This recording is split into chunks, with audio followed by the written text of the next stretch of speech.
deadly ambush last week. 2 teenagers shot and killed. And they took every dream and everything my baby had prepared for him ahead of him.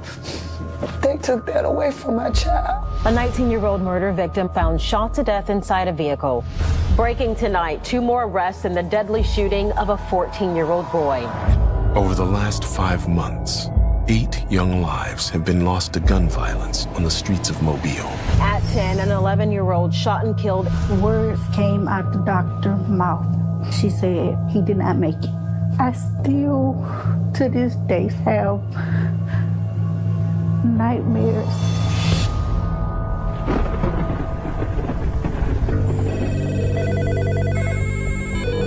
Mobile 911. With the address of the emergency. Michael Donald Avenue. What's going on? I just heard gunshots out here. Multiple shots fired, like semi-automatic. About how many shots have been fired? A lot. We need people over here like now. I think somebody got shot in their car. Somebody shot in a vehicle? Hello? Is this 911? Hello? Hey, somebody been shot. No, quick.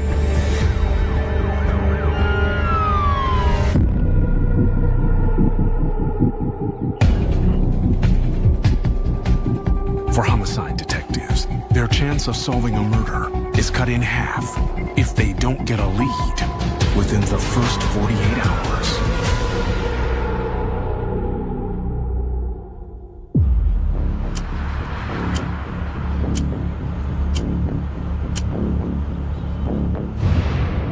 I'm on my way right now to a homicide, being told that a teenager's been shot and killed over on Michael Donald Avenue. Detective Glenn Barton will lead the investigation. Yesterday, the team worked the murder of an 11-year-old shot by a stray bullet. When you get the call that it's a younger person, your heart just sinks, and you kind of ask yourself, how can this happen? And it's just like, where does the violence end,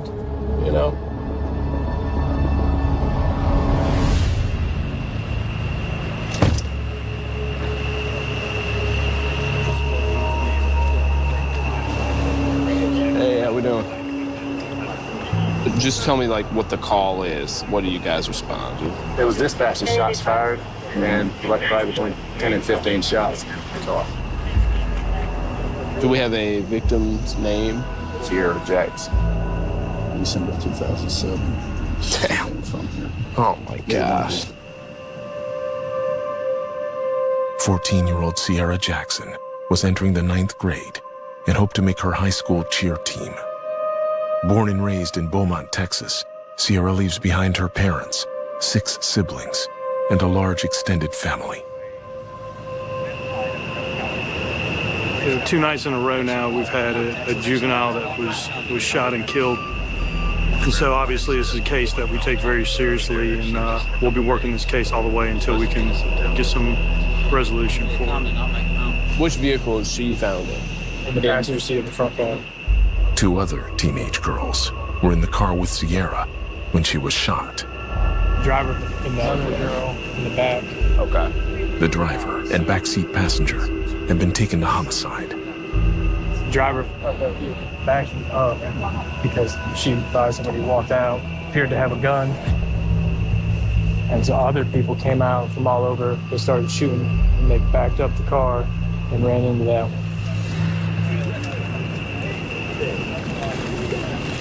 She was sitting in here. Do we know where she shot? She had 1 wound to her side.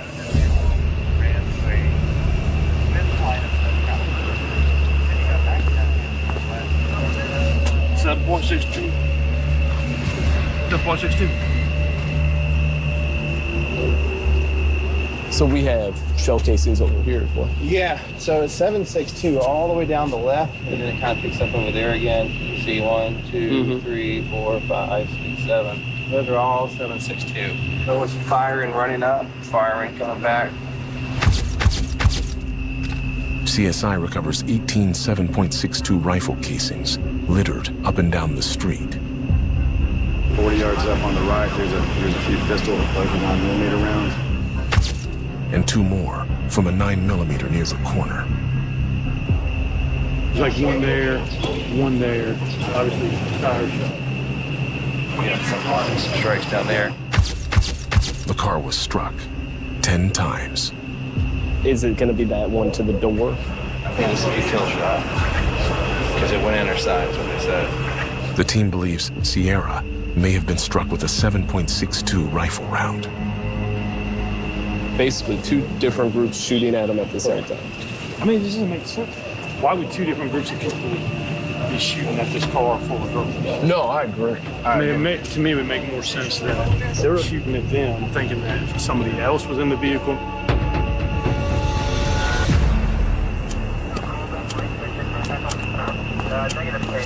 Then, What do you got? Across the street, there was two black male subjects outside claiming they were looking for their cell phone, and they were shaking very badly. I told them to sit back in the car. These two young dudes probably know something. So. Okay.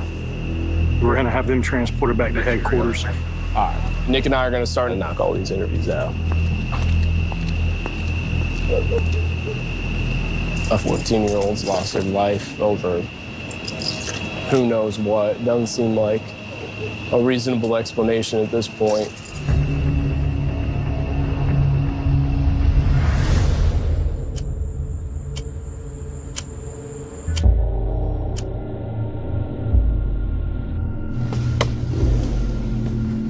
Hey.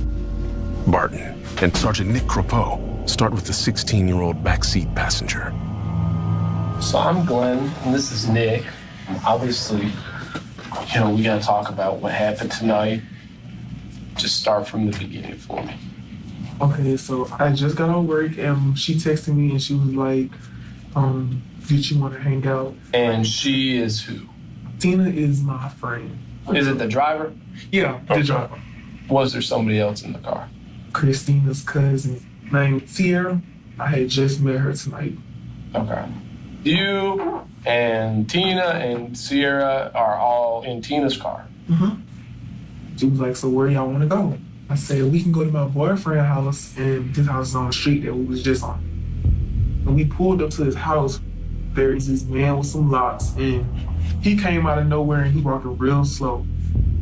He had his hand in his pocket, but you could see his gun coming out his pocket. I say, start bagging up. But she bagging up, because the man, we thought he was going to shoot us. That's when we hit the car that was behind us, and that's when just a lot of boys, they literally started shooting at us for no reason. So a man comes out of nowhere. You said he had dreadlocks.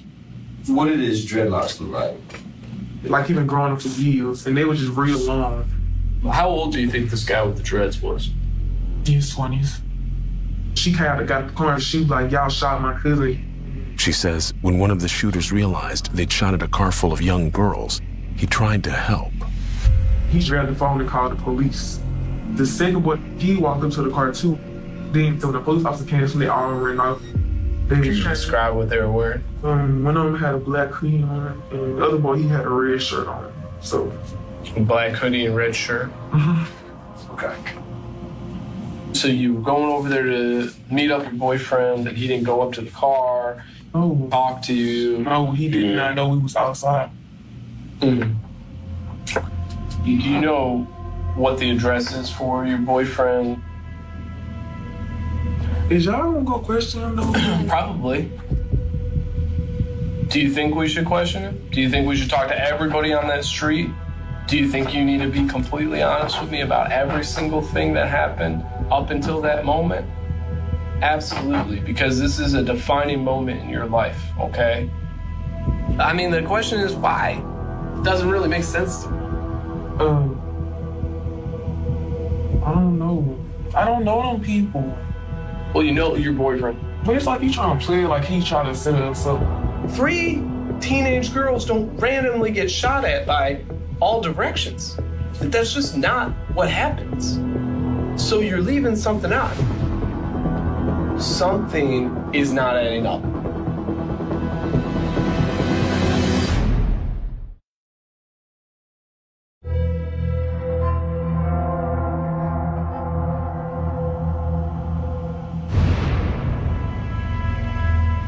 We're gonna talk to Christina. If what you're saying doesn't match what she's saying, then we're gonna have a question of, well, what isn't being said, okay?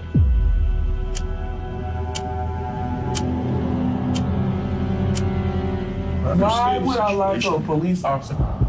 So you're saying that boyfriends never came to the This car? man ain't never even knew we was coming over. If it seems like we're giving you a hard time, it's just because we have people lie to us all the time. What do y'all want me to say? Because that's what happened. All right. Hang tight for me, okay?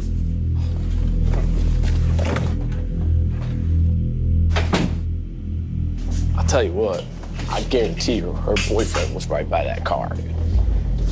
I mean, something doesn't make sense. Who's this? Okay. Barton and Crepeau turned to the 15-year-old driver. Hey, you mind sitting in that chair for me?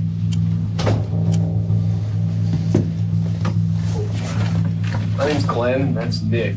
Just kind of tell me about tonight. We started being friends around March. She says she met the backseat passenger 3 months ago. She was like, can you bring me to my boyfriend's house? And I decided to take my niece, Sorry, Sierra, your with niece? me. Yes. How long has Sierra been here? Sierra arrived in Mobile from Texas 5 days ago to spend the week with her grandparents. And so where do you guys? We pull into where the car was, and she's like, Christina, back up, hurry up, hurry up. And I'm like, what? What is it? And She says the backseat passenger noticed a man walking towards them. she's like, look, he got a gun and he's coming towards the car.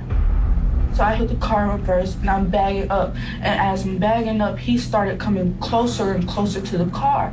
He didn't have no shirt on, and he's a dark-skinned male with dreads. He fired the first shot. What did his gun look like? His gun was like a 38. Then after that, there's a group of guys, I want to say more than 5. They started firing. And they started running around the car. And I'm guessing that's how my niece got shot. Circle in the car with all them shots. And after that, the car hit another car.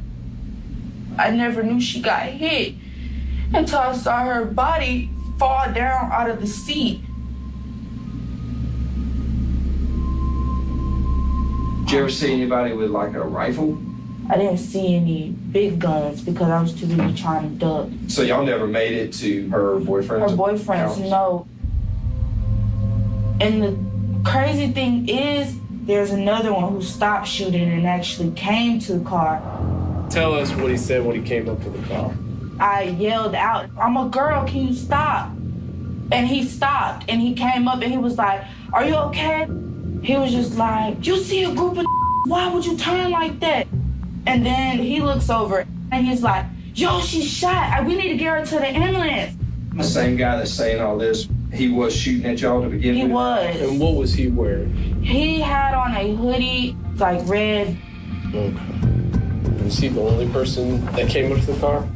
2 of the guys stopped and came up. I just want to know if my niece is okay. Not okay, is So, she? Christina, Sierra's deceased. Don't tell me that. Okay. Don't tell me that. That's why it's so important that we are, you know, I didn't make it. I know she didn't make it. I knew it.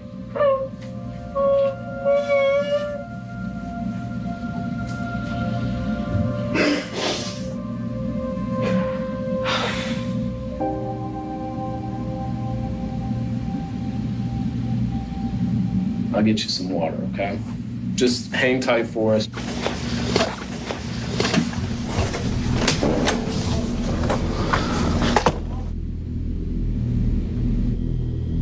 Just absolutely tragic. Both the witnesses described the shooters, younger black males, one wearing a red hoodie, one wearing, a black hoodie, and then they ran up to the car and stayed to call 911.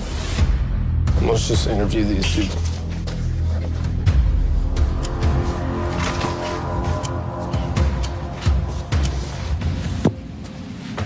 What's up, Nick? Hey, so I'm Glenn. This is Nick. What's your name, man? Maya Forrest. How old are you? 18. All right. So can you kind of just run your night? I was inside my room on the phone. So you live on Michael Donald? Yeah. Lamanye lives 3 houses down from where the girl's car crashed. And then all I heard was like a whole bunch of like shooting. And then so I came outside. Oh, wait, I forgot. He says he and the 16-year-old, who was brought to homicide with him, ran outside to see what happened. And I seen everybody. So I ran up to the car. Lamanye says he called 911 to get help for the victim. Hello? Hey, somebody been shot. No, quick. She was panicking so hard. He says the driver of the vehicle was in shock. Here's the thing. I used to work 3rd Precinct, Michael Donald. And it's rough, man. A lot of crazy stuff happens. I'll never truly understand your life. You're 18, you've probably seen some real. What I'm telling you, we know that you weren't in your house. You gotta understand that there were 3 people in that car. I seen them one with my own eyes. But they saw you too. They described you. Okay. Yes, sir. So what I'm trying to get at, man, is don't lie to me, okay? Just tell me the truth.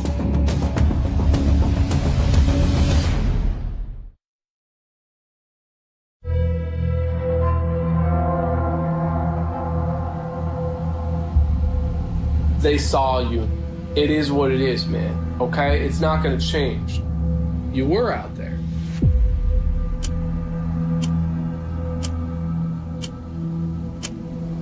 Look, was sitting inside the truck. Stepdad was driving.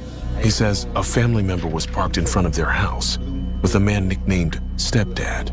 I mean, I swear to God, I don't know the guy. Okay. So who's sitting in there? All right, so I was. He says he and the 16-year-old, who was also brought to homicide, were standing outside the truck. Stepdad, I seen him get out, but walk like way down the street. That's when it started happening. Is he down there when this starts? Yes. He says he heard gunshots coming from the direction Stepdad had just walked. What kind of gun did he have? A smaller handgun. How does he wear his hair? Like dreads. Gotcha. So here's the thing. You're taking me all the way up to the point where Stepdad freaking, he started it off, but you're not taking any accountability. But look, I swear to God, I don't, bro. I never pulled no trigger at no car or none of that. I just got shot on recent. Even more reason to make sure that when you're outside, you got a gun on Michael Donald Boulevard. Bro. Just be honest with me here, all right, Monet? I'm gonna be real. Be honest with me. There were statements made to these girls, and they came out and said, we're girls. Did you say something to the line of, you see a group of N-words, why would you turn like that? No. I told her, why would you all back up like fast or like that if you see a whole bunch of on? Okay. Same thing. Hell, I freaking quoted what you told her. Almost verbatim. And do you know what she told us? The person that said that had a gun and shot at our car. They say me though, like on. Yes, they described you. Like how? They said the bright red hoodie. More importantly, you described yourself. You described yourself because you quoted back to me exactly what she told me you said to her. Monier, I'm going to break it down to you. Wait. She died. Do you understand? Yes, sir. She is dead. And it is a tragic situation that should have never happened. We're gonna do all the search warrants. We're gonna find all the guns. When I walk out this door, then there's no more, Mr. Detective, I've thought about it. I'm gonna be honest now. I know you shot the gun, dude, but if you can't be a man in this moment and admit what you did, and we can talk about how it was an accident, I don't got nothing else to say to you, Monet. All right, so look. This is the truth, okay? Mm-hmm. All right, so when they started shooting, right, I got scared, right? Mm-hmm. So I'm the one that had hit like on one time. And what kind of gun were you shooting? A silver handgun. Okay. I believe what likely started all this was stepdad. All right, hang tight.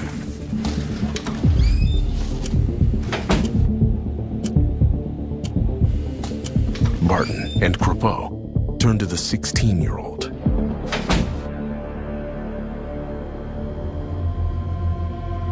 He denies firing a gun, but admits to approaching the girl's car with Lamagnier after the shooting.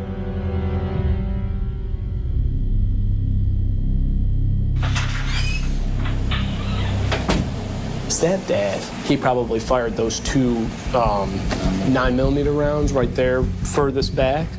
And then they saw him shooting. They saw the car hit the other car, and they just, this dude specifically went pop, pop, pop, pop, pop, pop. They were thinking drive by. that someone was going to get out and start shooting. Yeah. Or shoot out the window or something like that. So we know a little bit more, but the pieces aren't coming together like I think they should, according to what Lamagnier is saying. They shot the handgun, but I have a bunch of 7.62 rifle casings.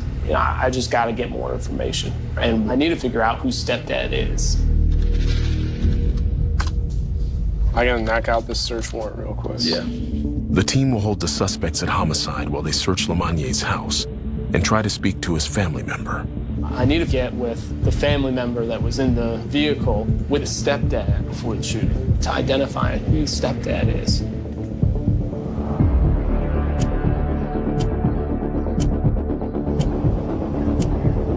My main attempt is hopefully to locate any firearms evidence.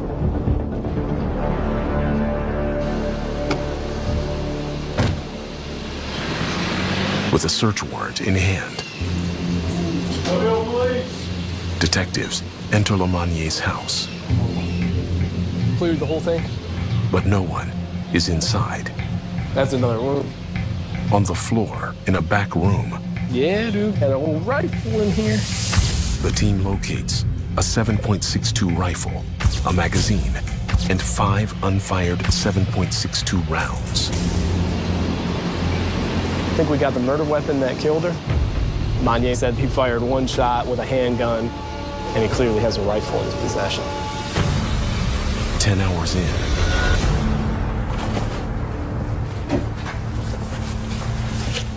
All right, man. I'm really only gonna give you one more chance not to lie to me. Okay? So I'm gonna let you in on a secret. I found the rifle.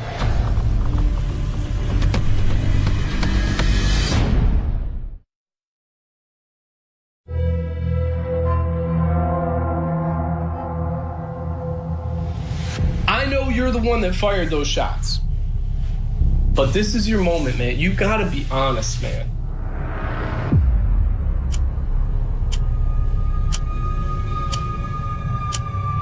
All right. Yeah. But I'm saying though, there was a bunch of 7.62s out there, but all right. You grabbed the rifle, but only shot twice, and then I hit nothing but like trees and dirt. All right, so you shot the rifle. Only twice. Gotcha. All right, hang tight.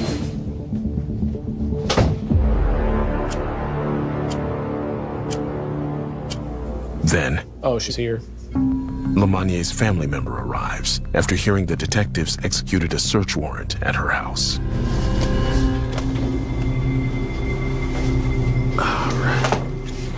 So, I'm Glenn, and I'm basically the case detective, okay? No, boys ain't on no street gang. Yeah. We from the country. We don't do that. Sure. So I think it's really important for them, for their future, for their lives, that you're honest with everything. Who is that dad? What's his name? I don't know his full name. He's tall, dark, kind of muscular, and he got dreads. And he was, in fact, sitting in your driver's seat. He was sitting in the driver's seat. It was a car. Listening to music. Okay. Did he ever get out of the car? I can't say he did. I was on porch feeding the dog. I just heard the shooting. I got down. How do I contact him? When he come over there in the area. Let's say I need to contact him, and it's basically don't contact their future is in jeopardy. They'll be up. Well, there's a rifle in your house. Hell no. Lord have mercy, this don't make no sense. To me, it kind of feels like you had some sort of tie to this guy. No, I don't know him like that. I got you. So, what did people say happened? Some dude came down the street that day, said something to the guys that was out there. So they had them on alert all day.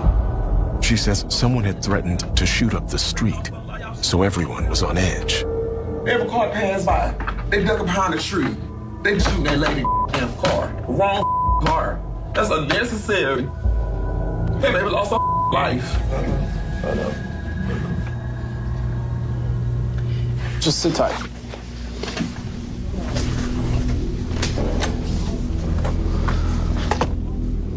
She basically saying she don't know his real name. I feel like if she knew, she'd tell me because I told her. She admitted being out there when it happened? Yeah, she said she was out there when it happened.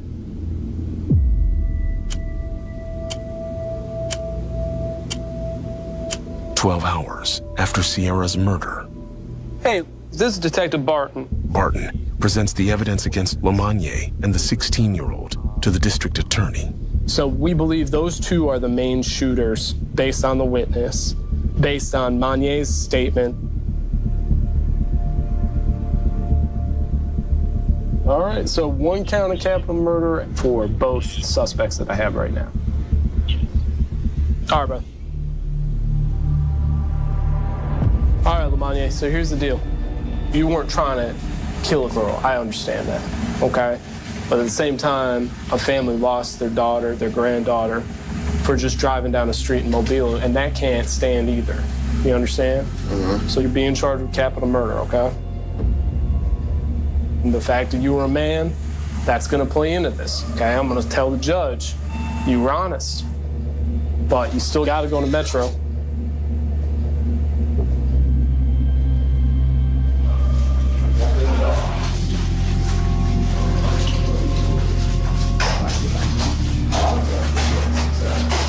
What do you have to say to the 14-year-old's family?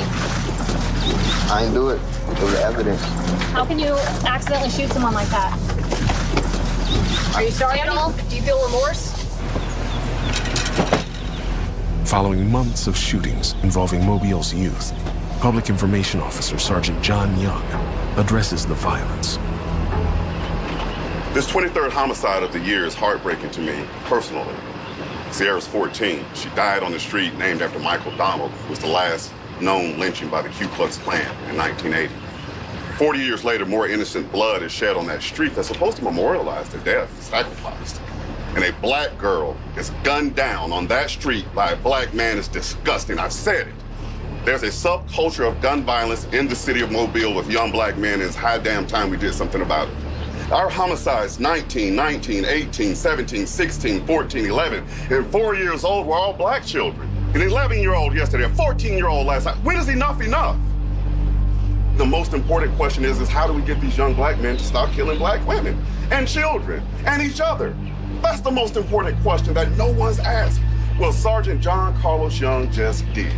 Now, you won't ever get this from me again, but this time it hurts, and it's high damn time somebody says something about it.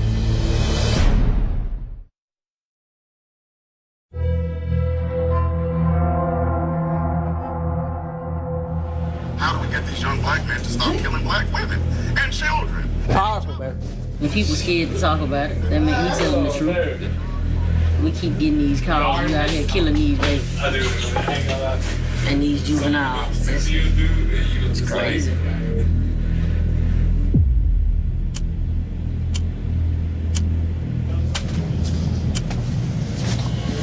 Now it's about trying to identify this third guy.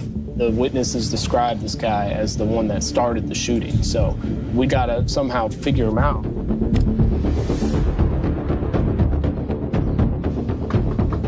Over the next day, the team tries to ID the man known as Stepdad.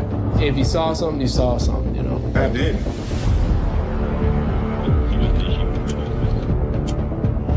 But as the first 48 winds down, they come up empty.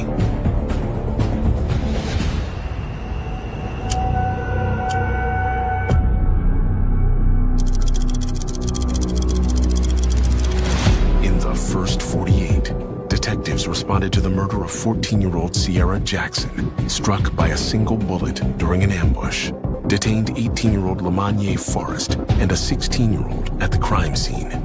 Learned witnesses saw Lamanye and the 16-year-old with guns. Talked to Lamanye, who admitted to shooting, but claimed a man nicknamed Stepdad fired first.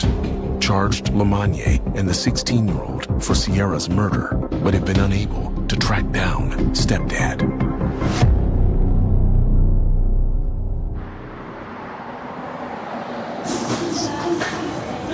It's really hard, I'm not even gonna lie. It's hard to keep going when you feel like you made a huge mistake.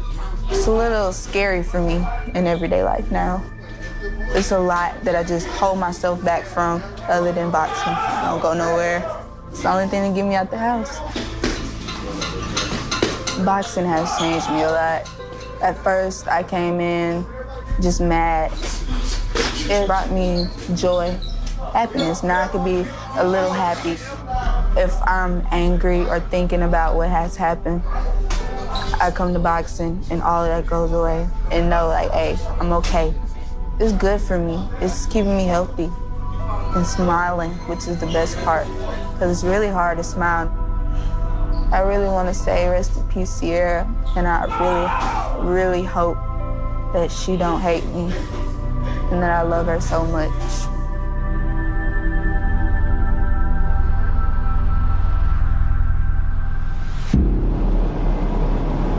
Into the search for the man nicknamed Stepdad. 20 days after the homicide, a guy named Archie Petit was pulled over for DUI, and a 9mm was found during the search of the vehicle. Now, what's interesting is that 9mm came back to my homicide. So I think it's going to be the guy nicknamed Stepdad. He was in jail, pulled him out of jail, and try to get a statement from him, see where it goes. All right. Mr. Petite. All right, man, so I'm Glenn. This is Rory, okay? I want to talk to you about the night of June 1st. Let's say 10, 10:30, 11 o'clock-ish. Let's talk about it. Yo, for y'all, bro. Over y'all. I know. I seen this happen, though. Let's talk about it. Let's just give me what you remember. The female. He says he was with Lamanye's family member on the day of the murder. She get a phone call saying some that pulled up with some guns and whatnot. So he says they got word that someone had threatened to shoot up the street. I saw me and her go to the house. Now I'm sitting out there with all these kids, got these big ass guns. I get up, I walk down the street, because it's a car in the back. I'm trying to see who it is. As I'm walking back, bro, I see the car. They back up.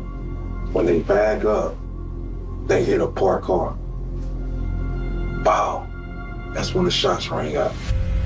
I don't know what the bullet's coming from. I'm not trying to get hit. You know what I'm saying? All I know is I wasn't down there. When I found out that I was a kid, bro, that ran on my mind, dog. Well, I want to talk about some things, okay? Mr. Petit, look at me. You got to understand there's 2 living witnesses. Did you or did you not have a gun on you? I did. Okay. And I appreciate you being honest, okay? Is it possible that you had it somewhere else before the shooting happened, where somebody could have seen you with it? That girl did not see me with no weapon. Honestly, it doesn't matter. You want to know why it doesn't matter? Were you in a traffic stop on June 21st? Okay. All right, so here we go. This is the situation, and it's not going to change for you, okay? There is a 9mm casing in the exact place that you said you were at that we've collected in the investigation that matches the gun that was in the vehicle at the time you were arrested. She died because her cousin saw a man in the street armed with a handgun walking towards them, and that caused them to back up and hit a parked car, which caused a group of men who did not know the situation to fire 19 shots into that car. Listen. Mr. Petit, did you shoot that gun?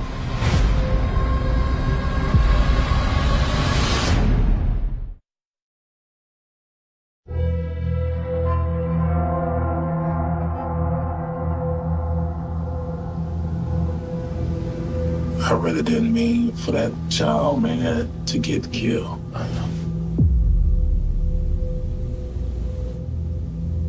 Did you shoot the gun?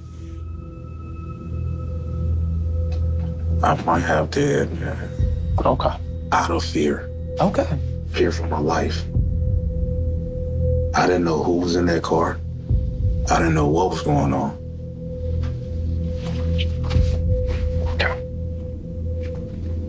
All right, man. Give me a couple minutes.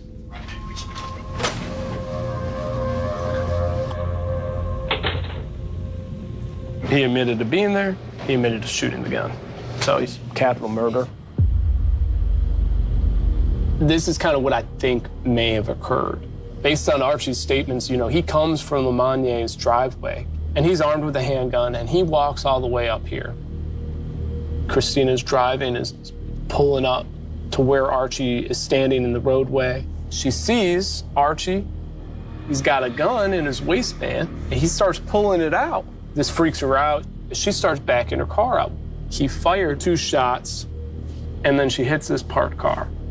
And when she hits this parked car, she says, people opened up fire on the driver's side where all these casings are. It kind of shows all the shots, and it was almost like a crescent moon from the driver's side all the way to passenger side. This is the definition of a series of unfortunate events. It's possible there's more shooters, but it's possible. The girls were ducking, bullets raining all around them. It could have given them the impression that there were more shooters, unless somebody comes and gives me new information. I just don't know. Maybe they were on edge, but you can't just shoot at a vehicle and ask questions later. We're living in a day and age where guns are so accessible. These young kids are getting these guns, and they're ending other kids' lives. And they're not thinking about the consequences. It's really, really sad because this is a young, innocent girl, 14 years old, whose life has been taken. And then you have teenagers.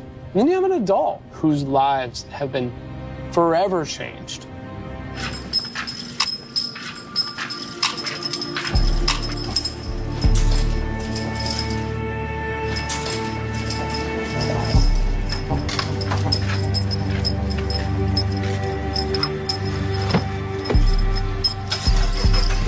Anything to say? This is your chance.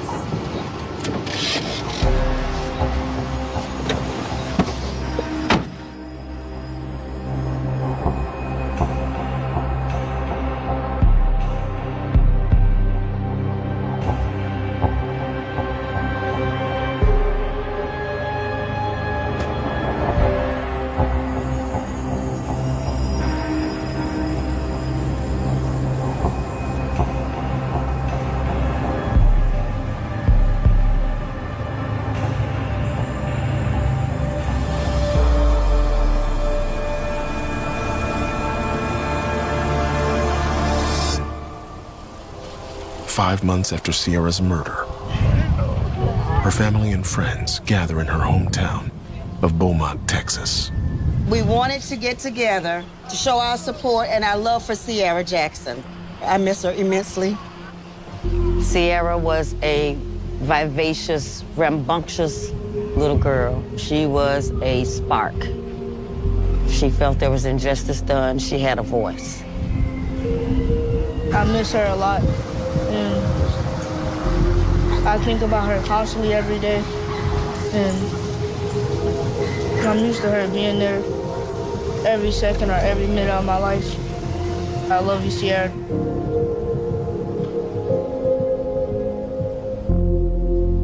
We wear the orange symbolizing gun violence because we know Sierra will never come back to us, but we're going to shed light. We won't give up. We're going to try to stop gun violence. We need to put the guns down. Parents be parents to your children. If they've got guns, take them. Get them off the street corners. We've got to do something, y'all, to stop this vicious cycle of evil.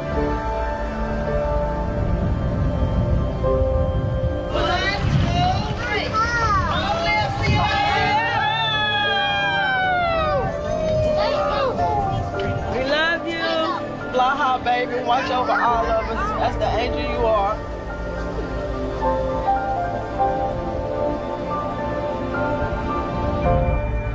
The pain is unsurmountable. I mean, one day I'm okay.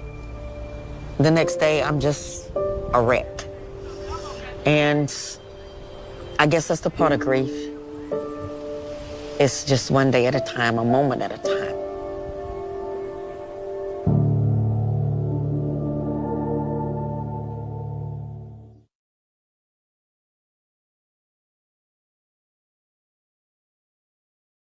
And the suspect agreed to travel to the North Charleston City Hall to speak with investigators. However, before he could arrive, a license plate. Reeder flagged his white Infiniti, and patrol officers conducted a high-risk traffic stop, detaining him and towing the vehicle to a secure warehouse. In the interview room, the suspect initially refused to make a statement without an attorney present, and he was placed under arrest. However, the detectives knew they needed physical evidence to understand what had transpired inside the vehicle. They secured a search warrant for the Infiniti and examined the interior. While there was no firearm present, they observed a small hole in the driver's side door panel. They then applied a chemical reagent known as Blue Star, which illuminates trace amounts of blood. The test revealed a massive amount of blood that had been meticulously scrubbed from the passenger seat, having soaked deep into the foam cushion. Confronted with the overwhelming physical evidence of the blood in his car, the suspect decided to waive his rights and provide his version of the events. He explained that Aurelius had contacted him to purchase drugs and had entered the passenger seat of his car near the restaurant. As they were driving, Aurelius suddenly produced a handgun and announced a robbery. A desperate struggle ensued inside the moving vehicle. The suspect stated that he fought for his life, grabbing Aurelius's wrist to prevent the gun from being pointed at him. During the struggle, the firearm discharged twice. Aurelius cried out that he had shot himself in the leg. When the car finally came to a stop, Aurelius fled from the vehicle, leaving behind the handgun magazine that had fallen out during the struggle. The suspect confessed that in a state of absolute panic, he drove away, threw the handgun into a nearby wooded area, and spent the remaining hours of the morning scrubbing the blood from his front seat. Upon verifying the suspect's account against the physical evidence, including the trajectory of the bullet hole in the door and the nature of the wound, the detectives realized that the shooting was indeed a case of self-defense during an attempted armed robbery. The murder charge was dropped. Instead, the suspect was charged with misprision of a felony for his actions in destroying evidence, discarding the weapon, and failing to report the shooting to the authorities. It was a somber conclusion to a case where a young father lost his life as a direct result of a reckless decision to commit a violent crime, leaving two families to pick up the shattered pieces. In the quiet community of Gwinnett County, Georgia, a double homicide shook the residents of a neighborhood near Norris Lake. Late one evening, a young woman named Kayla called 911 in a state of sheer panic. She reported that her boyfriend and his best friend had been shot near a picnic table in a local park. First responders arrived to find 19-year-old Aiden Reynolds and 17-year-old John Pendrick deceased near the park's recreation area. John had suffered multiple gunshot wounds to his chest, arm, and back. Aiden had been shot 5 times, with 3 of the wounds located in his back. A search of the immediate area revealed 13 9mm shell casings scattered around the picnic table. Curiously, John was found with a realistic-looking replica toy gun tucked into his waistband, and a black backpack he had been carrying was missing from the scene. Detective Pearson and Detective Arena interviewed Kayla, who was waiting in the back of a patrol car. She explained that Aiden and John had traveled to the park to sell $400 worth of marijuana to an individual they had contacted through the social media platform Instagram. She claimed she had fallen asleep in the car shortly after their arrival and was awakened by the sound of gunfire.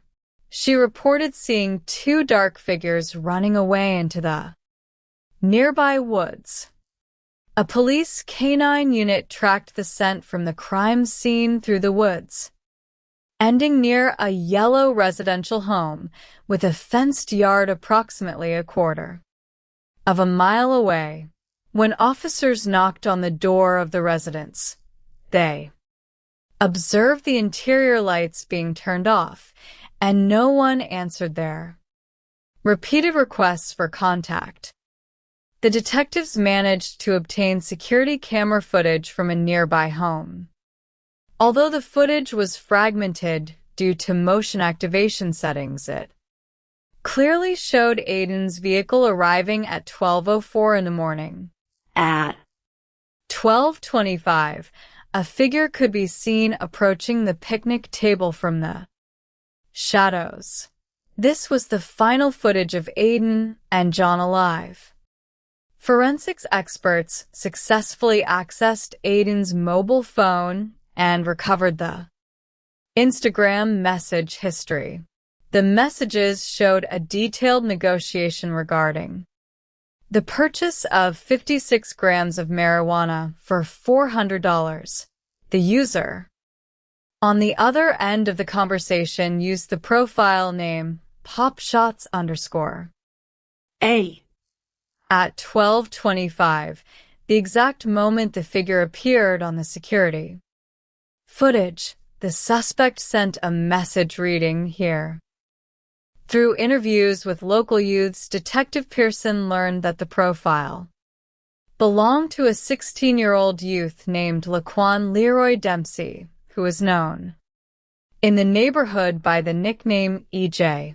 A witness who knew Laquan confirmed that he frequented the yellow house to which the police dog had tracked Detective Pearson contacted Laquan's grandmother, who agreed to bring the teenager to the police headquarters for an interview. During the questioning, Laquan claimed that he had lent his mobile phone to a friend 2 days prior to the shooting and was not involved in the transaction. He spun a complex narrative involving gang pressure and intimidation, asserting that his friend had used his phone to arrange the meeting and had later confessed to shooting the two teenagers. However, Detective Pearson had already secured the detailed call and location records for Laquan's phone. A careful analysis of the cell tower data revealed that the phone had been utilized to place multiple calls to Laquan's grandmother from the immediate vicinity of the park at the exact time of the murders. The alibi was entirely dismantled by the physical and digital evidence. When informed of the pending charges, Laquan's family retained legal representation, and he was taken into custody and charged with felony murder.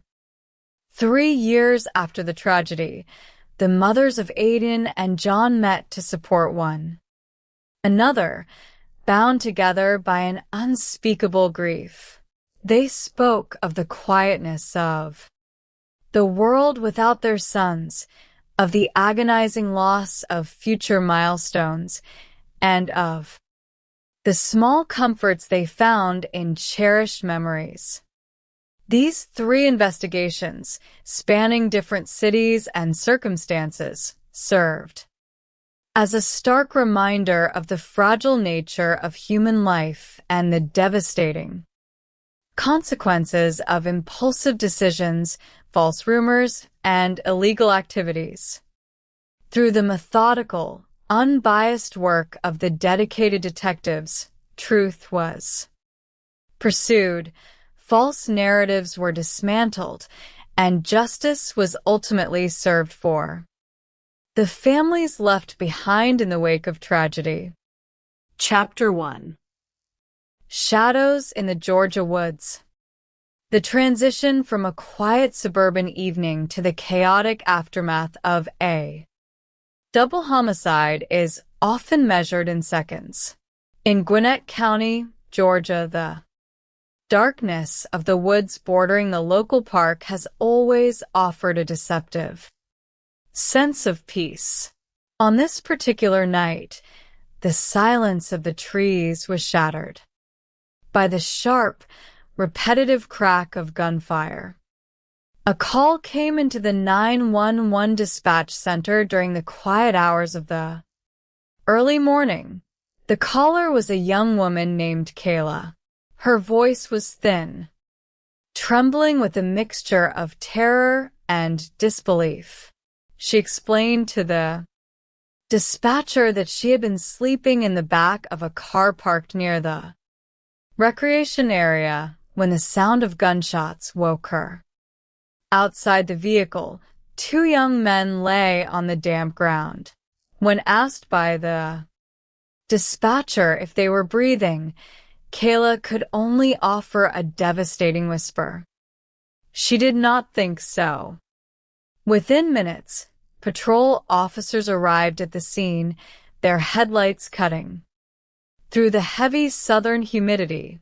They found the location at the picnic benches, a spot typically reserved for family gatherings and weekend outings. Instead, it had become a secure perimeter. The officers immediately called for the homicide unit and requested medical assistance, though the initial assessment on the ground was grim. The responders noted that 2 young men were unresponsive. A canine unit was dispatched to the scene, and a tracker dog began to search the perimeter, picking up a strong scent trail that led through a wooded path toward a nearby residence on Norris Lane.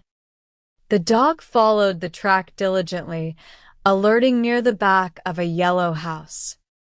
with a secure fence. However, the trail went cold at that point.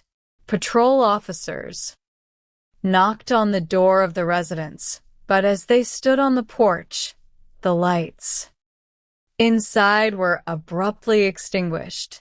Despite repeated attempts to make contact, no one answered. The officers noted the address for the detectives, establishing it as a key point of interest located about a quarter of a mile from the park.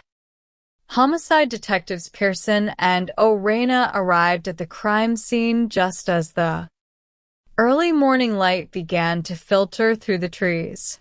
They knew that in any homicide investigation, the chances of identifying and apprehending a suspect are significantly reduced if a viable lead is not established within the first 48 hours.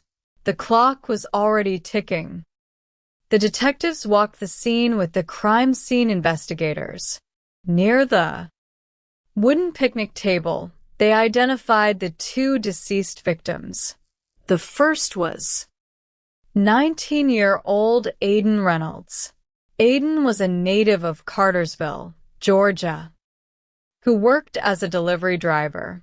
He was an aspiring musician who left behind a grieving family, including his mother, father, and a younger sister. Beside him lay his best friend, 17-year-old John Pendrick. John had moved to the area from Falerica, Georgia, and had recently started a job as an oil technician. He was known for his love of skateboarding, motorcycling, and camping. He left behind his mother, stepfather, and 3 siblings. The physical evidence spoke of a sudden and violent encounter. John had been shot multiple times, sustaining wounds to his arm, chest, back, and torso. The positioning of his body suggested he had fallen into the picnic table during the attack. Aiden had been shot once in the chest, once under the arm, and 3 times in the back, indicating he had attempted to run from the assailant. On and around the wooden table, crime scene investigators located 13 9mm shell casings. The tight cluster of the casings suggested a single shooter using a single magazine. Near the bodies, the detectives discovered 2 cell phones. One belonged to Aiden and the other to John. Both devices were placed immediately into airplane mode to prevent any remote deletion of data. During a preliminary search of the bodies, investigators made a startling discovery inside John's waistband. They pulled out what appeared to be a firearm, but a closer examination revealed it was a plastic imitation, a toy gun. This detail added a layer of complexity to the scene, suggesting the young men may have been prepared for a confrontation, or perhaps a bluff that had gone tragically wrong. Kayla, John's girlfriend, was waiting in the back of a patrol unit. Detective Pearson and Detective O'Reina approached her with quiet respect, acknowledging the trauma she had just experienced. They needed to understand what had brought these 2 young men to a dark park in the middle of the night. Kayla sat shivering in the back of the police cruiser. She explained that Aiden and John were incredibly close, and that she spent almost all her time with them. When Pearson asked what they were doing at the park, Kayla hesitated before revealing that the meeting was arranged for a drug transaction. A buyer had contacted them via Instagram, wishing to purchase $400 worth of marijuana. According to Kayla, Aiden was the one communicating with the buyer. She did not know the buyer's name or the specific Instagram handle, as Aiden had been handling the messages. The buyer had suggested meeting at this particular park. Kayla recalled getting into the car and driving to the location. Once they arrived, she fell asleep almost immediately, only to be awakened by the sound of 13 gunshots. She did not see the weapon or the face of the shooter, but she caught a fleeting glimpse of two figures dressed in black running into the dark woods. Pearson noted the significance of the meeting location. The park was tucked away in a quiet neighborhood, not a place an outsider would easily find. It suggested the suspect had intimate knowledge of the area. The immediate challenge for the investigation was accessing the digital evidence. John's phone was successfully downloaded by the forensics unit, but the charging port on Aiden's phone was severely damaged, preventing an immediate transfer of data. The detectives would have to wait for the forensic technicians to physically repair the device before they could access his Instagram account, which contained the direct communications with the suspect. In the meantime, the download of John's phone provided a crucial piece of the puzzle. An hour before the shooting, at approximately 11:30 in the evening, Aiden had sent a text message to John. The message read, "What if I was thinking about robbing him?" This text changed the understanding of the encounter. It was no longer a simple drug sale gone wrong.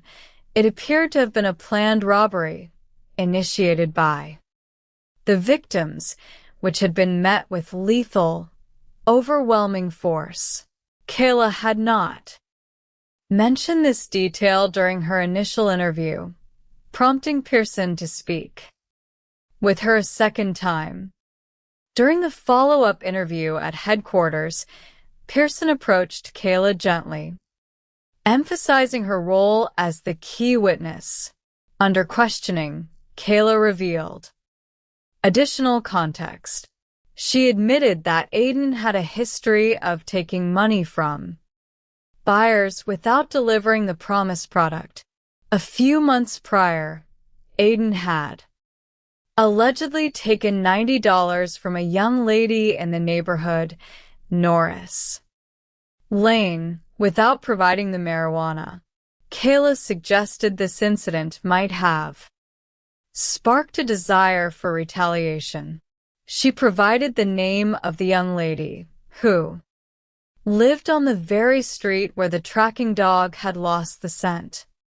Pearson traveled to Norris Lane to follow up on this lead. He located the residence of the young lady and spoke with her on the front porch. She admitted she knew Aiden but adamantly denied that he had ever robbed her, nor did she harbor any resentment toward him. She expressed a genuine desire to see the perpetrators caught, stating that the neighborhood did not need such violence. Despite her cooperation, the interview did not yield an immediate suspect, leaving the detectives once again waiting on the technological evidence. 4 days after the double homicide, a significant breakthrough occurred. A neighboring homeowner with a security camera system was able to restore their internet connection and download the footage from the night of the incident. The video was motion activated and pointed toward the parking area of the park. The video recorded Aiden's car arriving at 12:04 in the morning.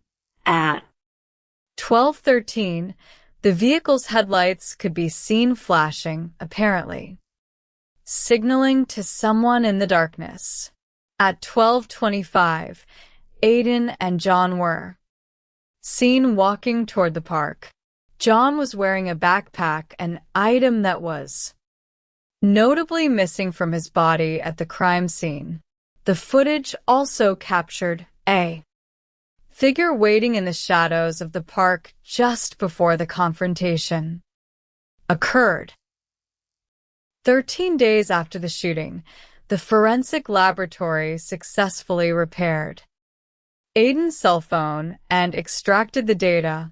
The messages between Aiden and the suspect, who used the Instagram handle PopShotsEJ, painted a clear picture of the final minutes.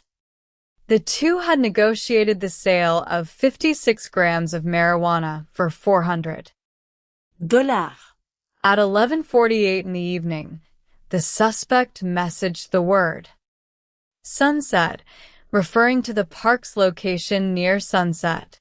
Aiden responded at 12:05 in the morning, stating that he had arrived at 12:25. The exact minute Aiden and John walked into the park on the surveillance video. The suspect sent a final message reading, "Here." The digital timeline perfectly matched the physical surveillance footage. The user of the account PopShotsEJ was undoubtedly the individual who met the victims at the picnic table. However, the profile had been deleted shortly after the murders, leaving no immediate identifying information. Pearson returned to the young lady on Norris Lane. He showed her a photograph retrieved from the deleted Instagram profile. Her reaction was immediate. Her eyes widened in recognition. She identified the individual as EJ, though she did not know his legal name. She explained that her best friend had met EJ at a local beach on Norris Lake and had exchanged Instagram handles with him. The detectives located the best friend, who was initially nervous, but agreed to cooperate. She revealed that EJ attended a local alternative school, the Gibbs School, which was designed for troubled youth. She also provided a critical piece of information. She had done EJ's hair at a residence just a week prior to the shooting. She agreed to show the detectives the house. As they drove down the street, she pointed to a yellow house with a fence. It was the exact residence the K-9 unit had tracked to on the night of the murders. Pearson reached out to the school resource officer at the Gibbs School. He provided the Instagram handle and the nickname EJ. Within a short time, the officer called back with a name, Laquan Leroy Dempsey, a 16-year-old student. With a name and a location, the detectives returned to the yellow house on Norris Lane. They spoke with a resident on the porch who admitted she knew Laquan but claimed he was not there. She did, however, confirm that Laquan was a friend of her brother and had indeed been at the house recently. Under further questioning, she revealed that in June, Laquan had been robbed of his marijuana by a young white male and had been seeking payback. This suggested a motive of retaliation, though the detectives still needed to place Laquan at the scene.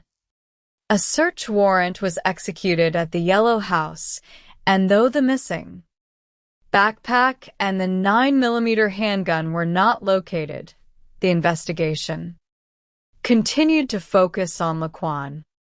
2 days later, Laquan's grandmother contacted Pearson and agreed to bring her grandson to the department for an interview. Laquan arrived accompanied by his grandmother.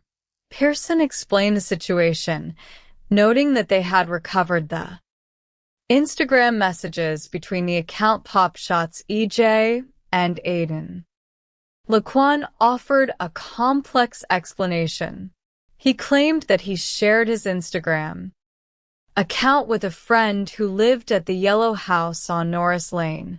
He asserted that 2 days prior to the shooting, this friend and another individual had taken his phone, leaving him with a temporary device. He claimed the friend used his account to arrange the meeting and carry out the shooting as part of a gang initiation. Laquan described himself as a subordinate or a puppy who was intimidated by this older friend.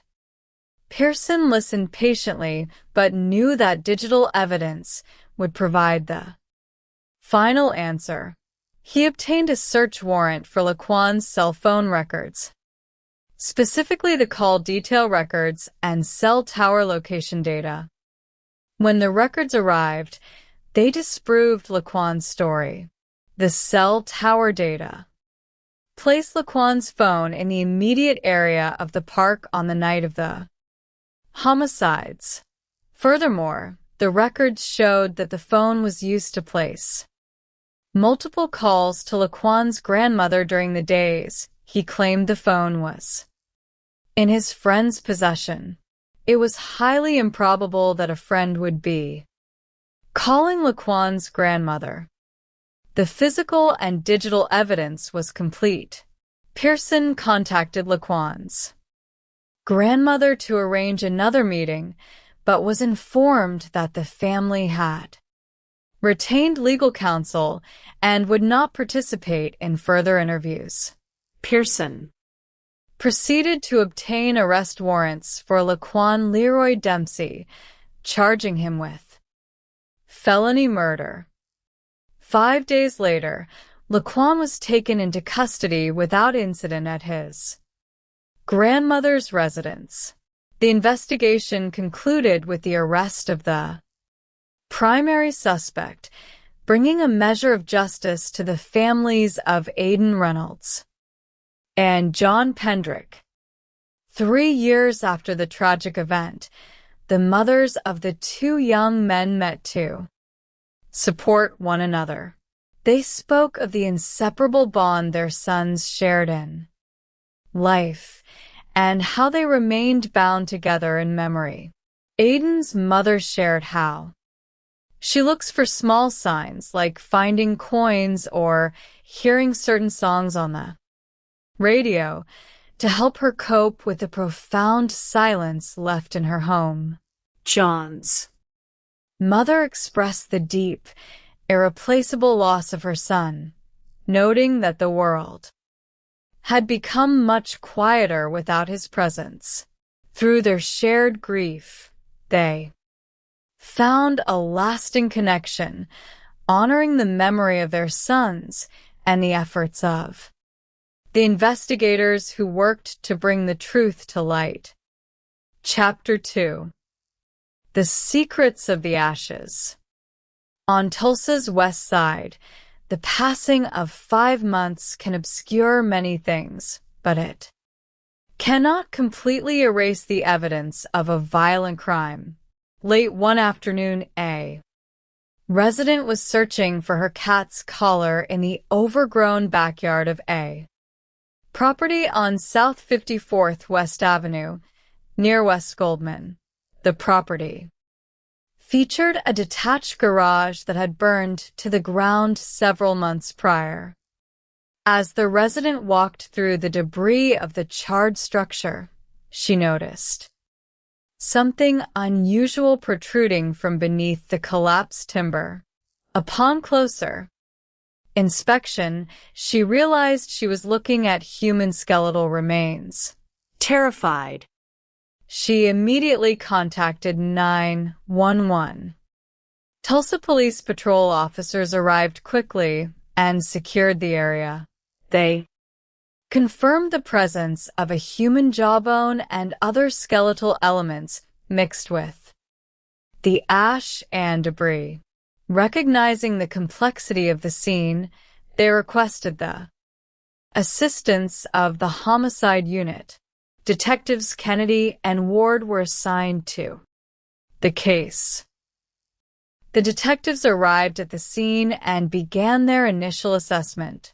They learned that the detached garage had caught fire on September 14th, approximately 5 months earlier. The Tulsa Fire Department had extinguished the blaze, but due to the immense amount of debris and household items packed into the garage, the remains had gone unnoticed during the initial fire investigation. To ensure the proper excavation of the remains, the detectives requested the assistance of Dr. Angela Berg, a forensic anthropologist with the medical examiner's office.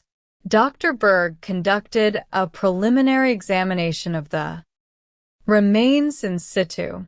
She noted that the body was positioned deep beneath the structural debris, with the head tucked under a collapsed beam in a manner that appeared highly intentional.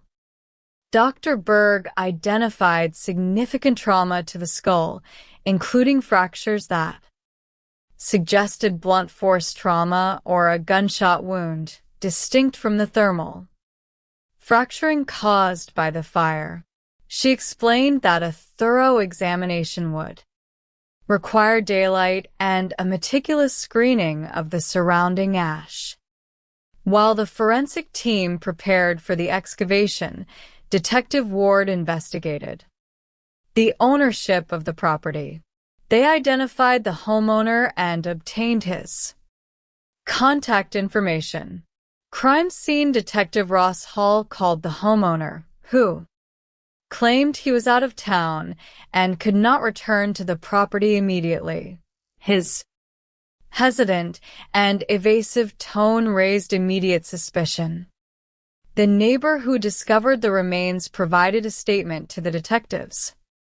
She explained that she had asked the homeowner for permission to search his yard for her cat's collar just before he drove away from the residence. She identified the homeowner from a photograph, confirming he was present at the property immediately before the police were called. The detectives ran a background check on the homeowner and initiated a phone call to him. Detective Kennedy explained that a body had been found in his backyard and requested a meeting at the detective division. The homeowner expressed extreme discomfort with meeting at the police station, describing it as a home field advantage for the police. During the conversation, the homeowner asked a revealing question: was there any chance the body was that of Steve Wilkins? He explained that Steve had been living in the detached garage prior to the fire and had not been seen since. He eventually agreed to meet with the detectives, though his cooperative demeanor seemed forced. A search of police records revealed no missing person reports for 55-year-old Steve Wilkins. Steve was a father of 4 who had lived in Tulsa for over 20 years, working as a baker and volunteering for a local community support group. His family had moved out of the neighborhood 3 years prior, and Steve had stayed in the garage due to financial difficulties. The homeowner arrived at the detective division for his interview. He explained that Steve had lived in his garage for about 3 years. He recalled that on the morning of September 14th, neighbors woke him at 4 a.m. to inform him the garage was on fire. He claimed he assumed Steve had been scared off by the fire and had simply left the area. When questioned about Steve's activities prior to the fire, the homeowner mentioned that on the afternoon of September 13th, 2 white males had visited Steve. He claimed Steve had indicated the men were unhappy with him. Though Steve did not elaborate, the homeowner admitted he had not shared this information with the fire investigators or the police at the time, stating he did not find it particularly suspicious. Kennedy challenged the homeowner's logic, pointing out that failing to report a long-term tenant missing after his residence burned to the ground was highly unusual. The homeowner maintained he had no involvement in Steve's disappearance or the fire. He was permitted to leave, but the property remained locked down as an active crime scene. The following morning, Dr. Berg and her team began the excavation of the garage. As they sifted through the ash, they made two critical discoveries. A single 9mm shell casing, corroded from the heat, and a distinct gunshot entry wound at the base of the victim's skull. The case was officially classified as a homicide. While the excavation was underway, Patrol Officer Darren Shipley brought a female witness to the detective division. The witness lived on the west side and claimed to have direct knowledge of what happened to Steve Wilkins. The witness explained that a rumor had been circulating on the west side that Steve had drugged the ex-girlfriend of a local man named Tad Kleiner, who was known in the neighborhood as Taboo. According to the witness, Tad became extremely angry upon hearing the rumor. On the night of the fire, Tad, accompanied by a friend named Mikey Brummett and another individual, went to confront Steve at the garage. The witness stated that Tad later bragged about the confrontation, claiming they had beaten Steve severely, specifically using the term curb stomped. She further alleged that Mikey Brummett was brought in to clean up the scene and that Mikey had set the fire to destroy the evidence. She noted that Mikey had utilized bleach during the cleanup. The witness identified Tad Kleiner and Michael Brummett Jr. as the primary individuals involved. A search of police records showed that Tad, 36, had a history of drug and firearm offenses. Mikey Brummett, 39, was currently serving a 5-year sentence in a state correctional facility on an unrelated firearm charge, having been arrested 4 months after the fire with both a .38 caliber revolver and a 9mm handgun. The witness also provided the name of her boyfriend, who was currently held in the local jail, stating he had also heard the confessions directly from Tad. Detective Ward interviewed the boyfriend at the jail. The boyfriend confirmed the story, adding that a third individual named Devin was also present during the assault. He recalled seeing Devin with a significant cut on his hand shortly after the incident, which Devin claimed occurred during the struggle. He identified Devin Scrivener, 26, as the third suspect. The medical examiner's office successfully made a positive identification of the remains as those of Steve Wilkins, using local hospital radiology records for comparison, with the identification confirmed and multiple witness statements pointing to the suspects. The detectives focused on locating Devin Scrivener. They searched several locations on the west side, eventually locating Devin at his girlfriend's residence.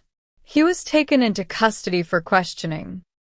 In the interrogation room, Kennedy confronted Devin with the details of the investigation, stating that multiple people had placed him at the scene of the murder.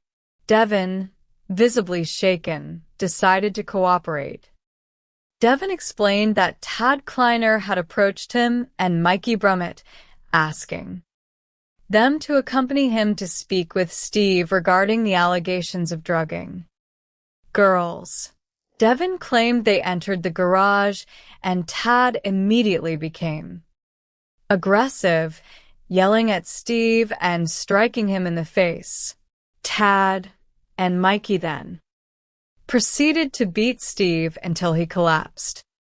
Devin stated that he became terrified and wanted to leave. As he turned to walk away, Steve lunged upward from his chair in a desperate attempt to escape. Devin admitted that he reacted by stabbing Steve twice with a knife, cutting his own hand severely in the process. According to Devin, as he retreated, Mikey Brummett produced a handgun and fired a single shot, striking Steve in the head. Devin claimed he fled the scene immediately after the gunshot, and that Mikey later set the fire to conceal the body and the blood. Devin was arrested and charged with first-degree murder.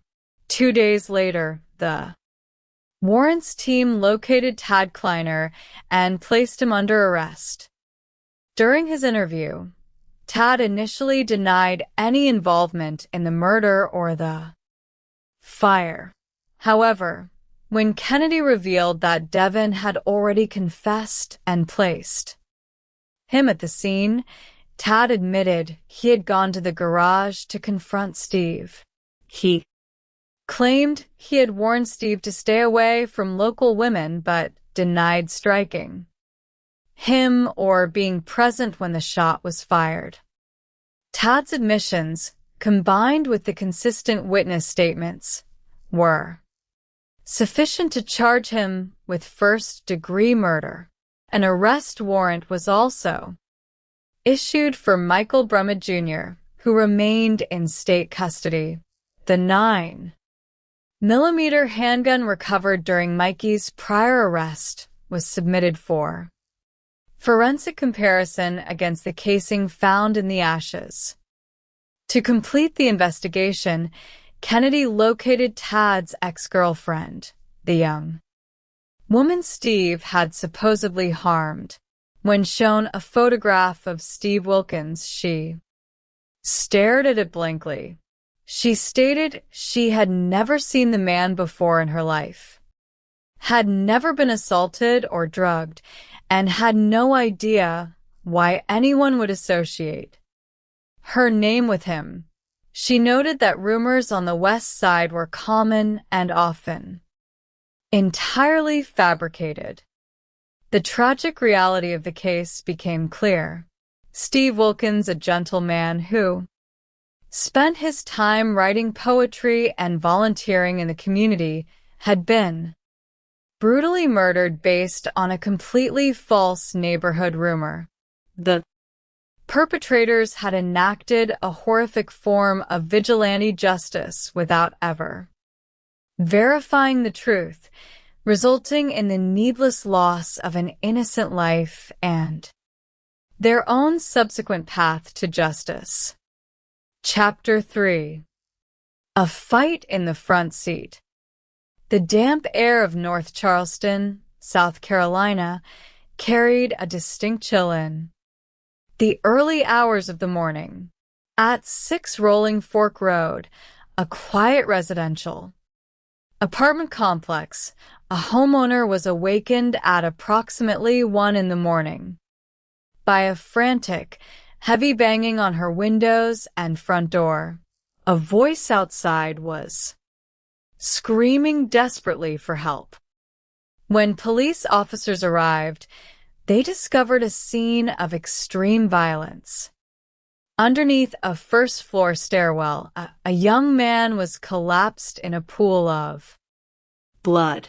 He had sustained a single gunshot wound to his upper inner thigh, and injury that had clearly severed his femoral artery, despite the efforts of first responders. His pulse faded rapidly, and he was pronounced dead at the scene. Homicide detectives Reams and Sanders took charge of the investigation. They noted a significant trail of blood leading from the stairwell past a set of trash dumpsters and ending near a guardrail. Near the guardrail, investigators recovered a 9mm firearm magazine, but no weapon was found. They also located a locked cell phone covered in blood, which they presumed belonged to the victim. The immediate challenge was identifying the deceased. He had several distinctive tattoos, but no identification documents on his person.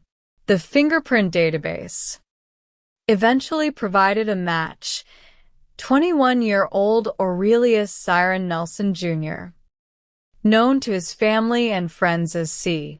C was a native of South Carolina and the father of a young son. The detective spoke with the residents who had called 911.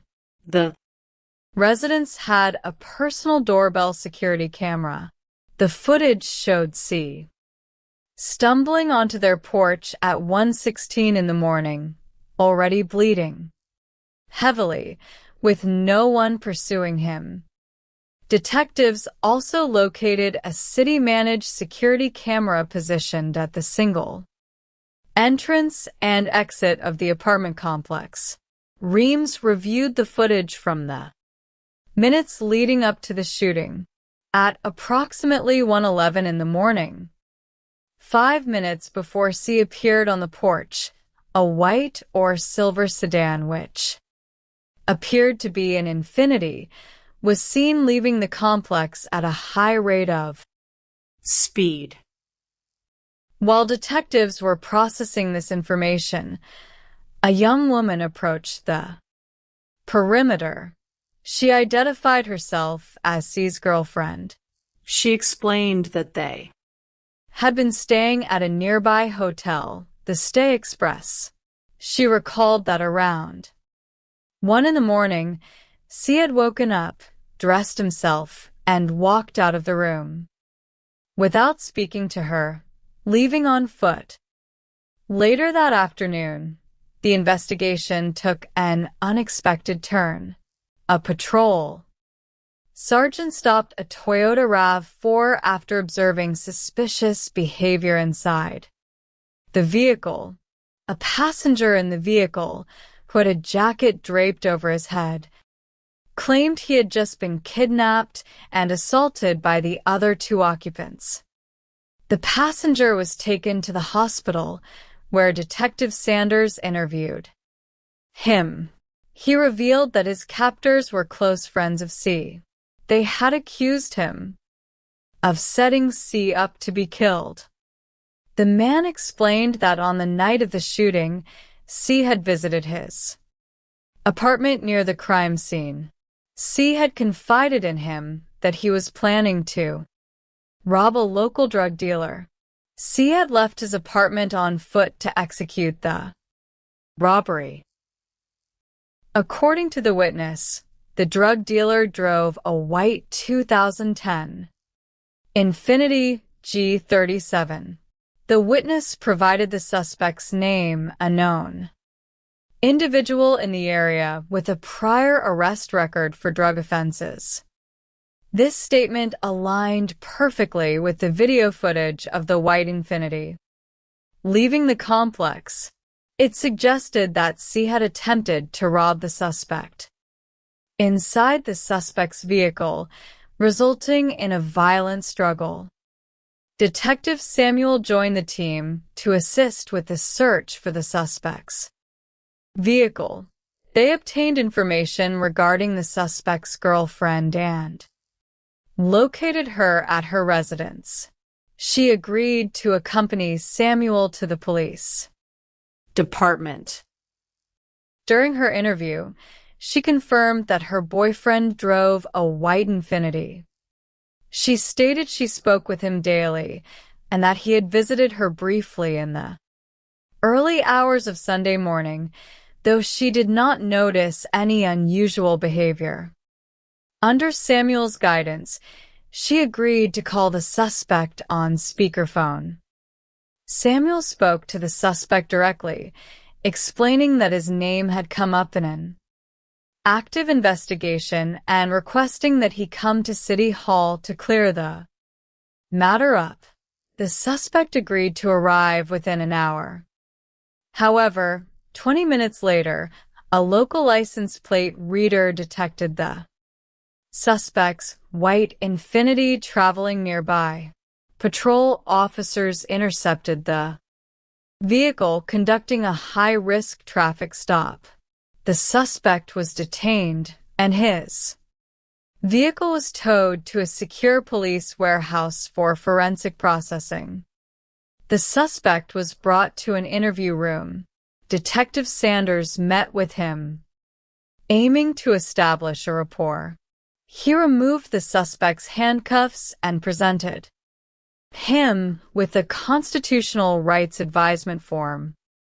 The suspect immediately expressed discomfort and requested an attorney, stating he did not wish to make a statement. Sanders respected his decision and concluded the interview, leaving the detectives with a critical decision. They did not have sufficient probable cause to charge him with murder based solely on his presence in the area. They focused their efforts on the white Infiniti. A search warrant was executed on the vehicle. Investigators immediately noted a small hole in the interior driver's side door panel, which appeared to be a bullet hole. They applied Blue Star, a chemical agent designed to detect trace amounts of blood that had been cleaned or washed away. The interior of the front passenger seat and center console illuminated brightly, revealing a significant amount of blood evidence. Sanders used a knife to cut open the leather seat cushion. Beneath the surface, they discovered a large reservoir of blood that had soaked deep into the foam padding. This physical evidence proved that a major bleeding event, consistent with a femoral artery injury, had occurred inside the front passenger seat of the vehicle, and that someone had made a deliberate attempt to clean it.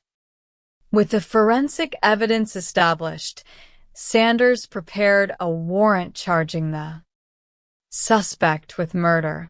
He returned to the interview room to present the warrant to the suspect. Upon hearing that he was being charged with murder and confronted with the evidence of the blood in his car, the suspect's demeanor changed. He became emotional and stated that the situation was not as it appeared. He agreed to waive his rights and provide a statement to explain what had occurred. The suspect explained that C had contacted him to purchase marijuana. They agreed to meet at a nearby restaurant, where C entered the passenger side of his Infiniti. C then directed him to drive into the apartment complex. Once inside the complex, C produced a firearm, pointed it at the suspect, and announced a robbery.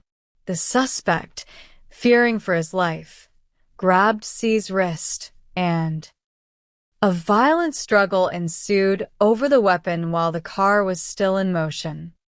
During the struggle, the gun discharged twice. The suspect recalled C crying out, stating that he had shot himself. C then managed to open the passenger door and flee the vehicle on foot. The suspect admitted he panicked. He drove out of the complex through the firearm, away near the park, and spent the following hours cleaning the blood from his car, fearing that no one would believe his version of events. Sanders analyzed the suspect's statement against the physical evidence. The single-entry wound to C's inner thigh, the trajectory of the bullet hole in the driver's side door, and the lack of pursuit on the doorbell video all supported the suspect's account of a struggle over a firearm initiated by the victim. The dynamics of the wound were highly consistent with an accidental self-inflicted discharge during a close-quarters struggle. Sanders consulted with his team. They concluded that the suspect had acted in self-defense during an armed robbery. However, his actions after the incident, specifically cleaning the crime scene, destroying evidence, and failing to report the shooting, constituted a serious offense. The detectives decided to drop the murder charge. Instead, the suspect was charged with misprision of a felony for his role in concealing the crime and destroying physical evidence. Sanders explained the decision to the suspect, emphasizing that while they believed his account of the struggle, his attempt to cover up the incident had nearly cost him his freedom. He advised him that in any future situation, regardless of fear, contacting the police immediately is the only proper course of action.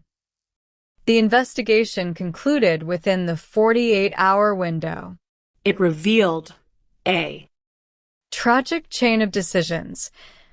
A young father who chose to initiate an armed robbery, resulting in his own accidental death, and a driver whose panic turned a case of clear self-defense into a felony prosecution.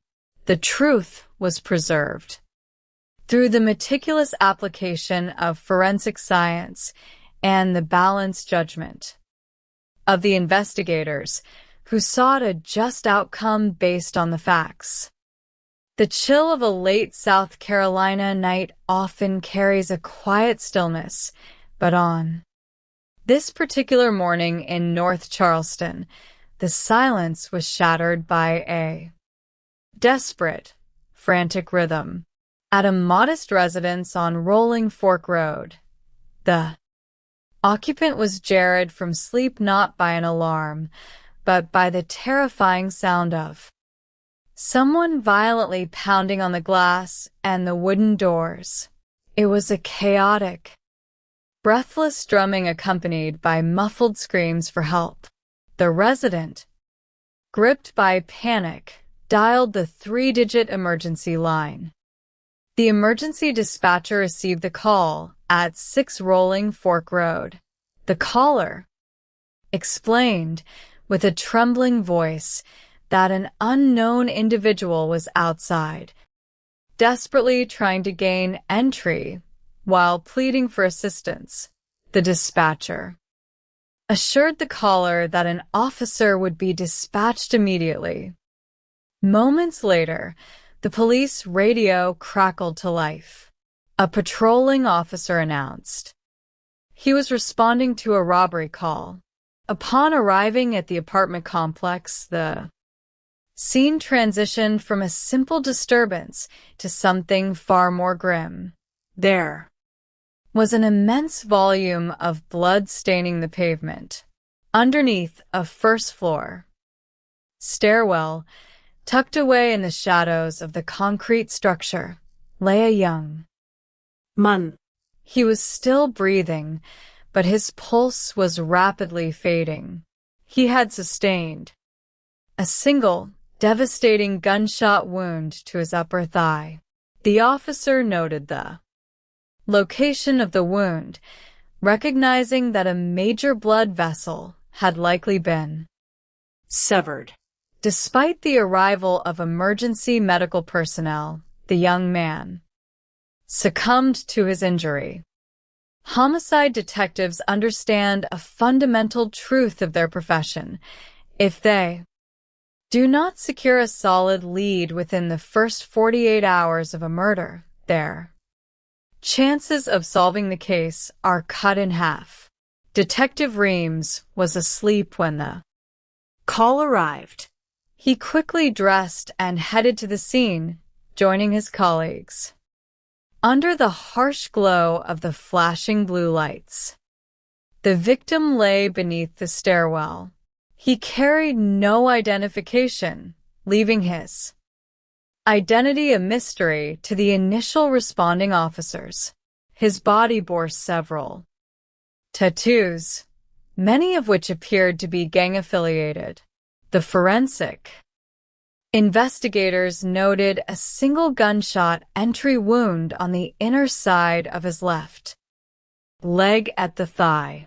The loss of blood was massive, confirming the initial suspicion that his femoral artery had been ruptured. To reconstruct the final moments of the victim, the detectives began tracing the blood.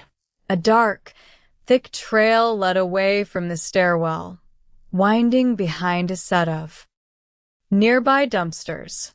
The crimson droplets continued along a guardrail, painting a picture of a man stumbling in agony, seeking any source of help. Near the dumpsters, crime scene technicians made a crucial discovery: a 9mm ammunition magazine.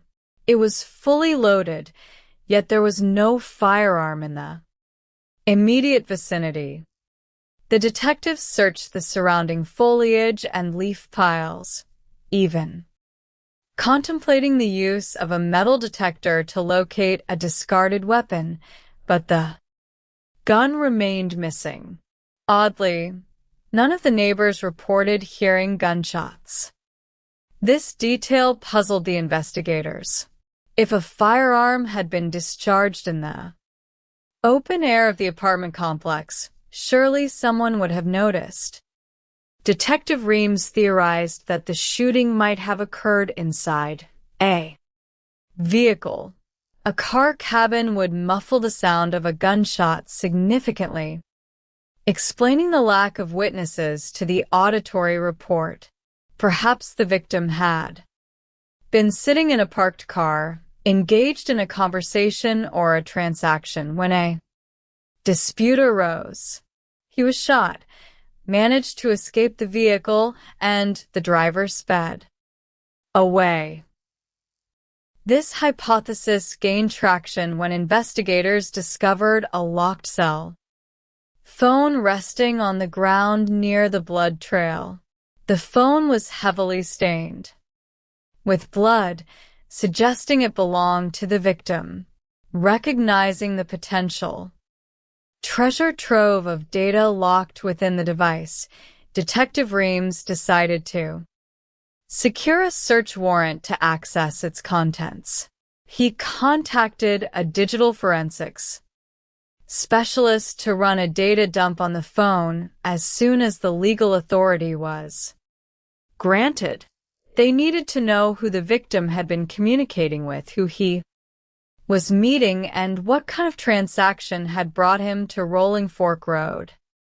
While the forensic team worked on the digital evidence, detectives conducted a physical canvass of the neighborhood. They spoke with the couple who had made the initial 911 call. The husband explained that he worked early morning shifts at a local supermarket and had been asleep when his wife woke him. Terrified by the figure at their door, they had heard no gunfire. However, the wife possessed a modern tool that would prove invaluable: a smart doorbell camera. She opened her phone and displayed the recorded footage for the detectives. The video showed the victim stumbling onto the front porch at precisely 1:11 in the morning. He was alone, and there was no visible pursuer chasing him. He pounded desperately on the door, then turned and collapsed toward the stairwell where his body was eventually found. The doorbell camera provided a precise timestamp, but the mystery of where the shooting took place remained unsolved. Detective Reams scanned the apartment complex and noticed several security cameras mounted on the buildings and a utility pole. Some of these cameras belonged to a city-managed surveillance network. The complex had only one entrance and exit, which meant any vehicle involved in the incident would have to pass these cameras. While the detectives analyzed the surveillance options, the coroner delivered some crucial news. Through fingerprint analysis, they had successfully identified the victim as 21-year-old Aurelius Siren Nelson Jr., known affectionately to his friends as C. He was a native of James Island, South Carolina, and the father of a young son. The digital forensics team began working on Aurelius's cell phone. Simultaneously, Detective Reams focused on the city's camera system. He looked for any vehicle leaving the complex shortly before the 911 call was placed.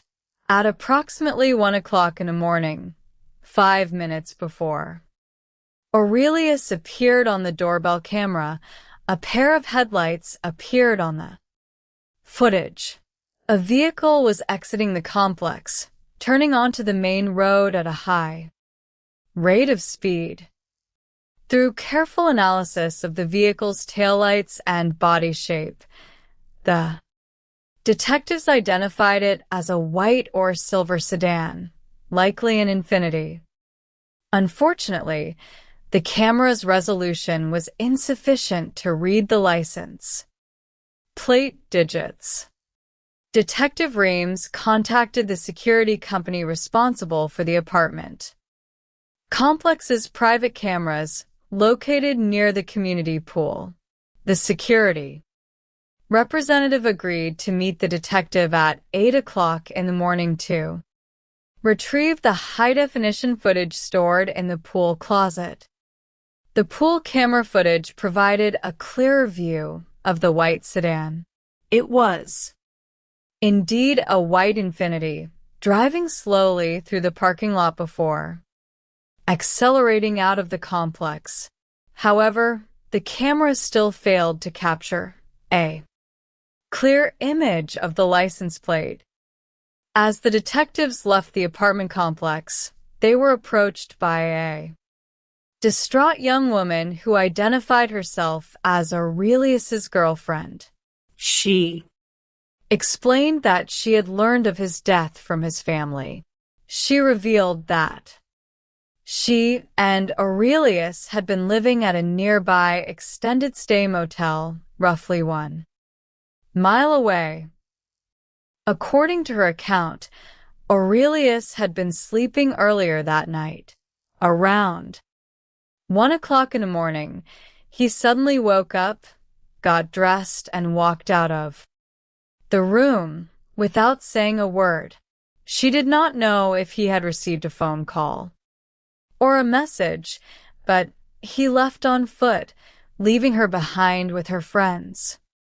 Just as the detectives began to feel the exhaustion of a 12-hour shift, the case took an unexpected and bizarre turn.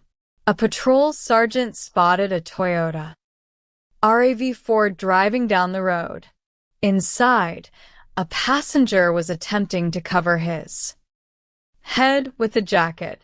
When the sergeant attempted to initiate a traffic stop, the vehicle pulled over, and 2 male passengers immediately fled on foot into the darkness. Upon inspecting the abandoned vehicle, officers discovered significant amounts of blood inside the cabin. The remaining occupant, the man who had been covering His head was taken to a local hospital. He claimed he had been assaulted and kidnapped by the two men who fled. He identified those men as close friends of Aurelius. According to his story, Aurelius's friends believed he had set up the victim to be killed. The kidnapping victim told a harrowing story to the detectives. He claimed that on the night of the shooting, Aurelius had visited his apartment, which was located near the crime scene. Aurelius allegedly confessed that he was planning to rob a local drug dealer. Aurelius then left on foot to execute the robbery. The following morning, Aurelius's grieving friends arrived at the man's apartment, demanding answers. They forced him to call the individual Aurelius had intended to rob. When the call was placed, the individual on the other end immediately hung up. Furious, the two friends forced the man into the Toyota, assaulting him as they drove, searching for the man they believed was responsible for Aurelius's death. The kidnapping victim provided a crucial piece of information: the name of the drug dealer Aurelius had targeted. Detectives quickly ran the name through their database and discovered that this individual drove a white 2010 Infiniti 37. The vehicle matched the suspect car perfectly. Detectives began searching for the white Infiniti, checking several previous addresses associated with the suspect. For 3 hours, they patrolled the neighborhoods, but the car was nowhere to be found. They issued a regional flyer to alert other law enforcement agencies to look out for the vehicle. The next morning, the digital forensics team successfully extracted the data from Aurelius's cell phone. The records revealed a series of text messages between Aurelius and the suspect, spanning 20 to 30 minutes leading up to the shooting. Aurelius was coordinating a meeting place. Crucially, the suspect's cell phone records placed him at the exact location of the shooting at the precise time it occurred. The very last message sent from the suspect's phone to Aurelius, sent after the shooting, read, "Where you at, brother?" It was a classic attempt to establish an alibi, pretending he was still waiting for a meeting that had already ended in violence. The suspect had a prior arrest record, including a $40,000 drug bond in Berkeley County. Detective Reams contacted the bail bondsman, who provided the address of the suspect's girlfriend. Detective Samuel, a newly promoted lead investigator, took the lead on this phase of the operation. He visited the girlfriend's residence. She admitted that she spoke with her boyfriend every day and that he had visited her early Sunday morning around 2 o'clock. She agreed to accompany the detective to City Hall to provide a formal statement. While at City Hall, the girlfriend agreed to call the suspect on speakerphone. Detective Samuel spoke directly to him, explaining that his name had surfaced in an ongoing investigation and that they needed to speak in person. The suspect agreed to arrive at City Hall within an hour. However, 20 minutes later, a nearby license plate reader flagged the white Infiniti. Patrol officers immediately intercepted the vehicle, conducting a high-risk felony stop. The suspect was detained, and his car was towed to a secure police warehouse for processing. The suspect was furious, pointing out that he had just agreed to meet with the detectives voluntarily. Detective Samuel apologized for the timing, explaining that the patrol officers had acted on an automatic system alert before they could be notified of his cooperation. In an effort to build rapport, Detective Samuel removed the suspect's handcuffs. The legal team debated their next step. While they had strong circumstantial evidence, the text messages, the cell tower data, and the presence of the white infinity at the scene, they lacked direct proof of what had transpired inside the vehicle.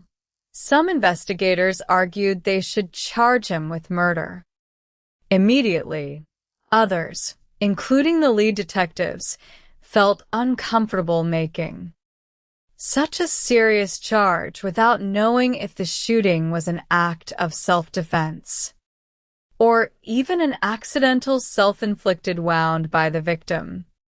To resolve the ambiguity, forensic technicians executed a search warrant on the White Infinity using a chemical agent called Blue Star, which illuminates trace amounts of blood even after it has been washed away. They examined the interior. The chemical reaction was immediate and bright. The front seat had been meticulously cleaned, but the blood had soaked deep into the foam cushion beneath the leather. The technicians sliced open the seat cover, revealing a significant reservoir of dried blood. They also discovered a small hole in the driver's side door panel, which appeared to be a bullet exit hole. This physical evidence proved that a violent event had occurred inside the vehicle, and the driver had gone to great lengths to destroy the evidence. The decision was made to present the suspect with a murder charge to see if he would waive his rights.